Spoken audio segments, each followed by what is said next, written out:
நீங்கள் அறிந்திருக்கிறீர்களா? சாத்தானின் மிகப்பெரிய வஞ்சகம் என்ன தெரியுமா? அது இதுதான், மனிதன் பாவத்தில் மூழ்கியபடியே இருப்பான். ஆனால் அவன் நினைப்பான், நான் சரிதான். ஆனால் அந்த இருளின் நடுவில் ஒரு சத்தம் கேட்டது, மனந்திரும்புங்கள்.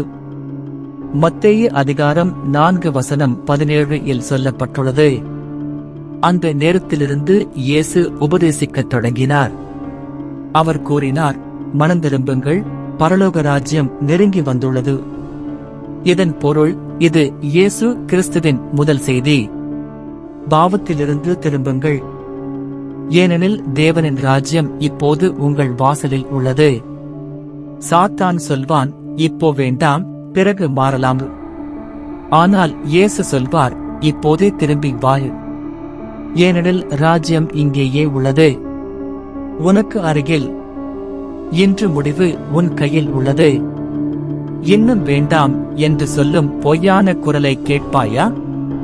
அல்லது மனந்திரும்புங்கள், பரலோக ராஜ்யம் நெருங்கி வந்துள்ளது என்று சொல்லும் உண்மையான அழைப்பை ஏற்றுக்கொள்வாயா?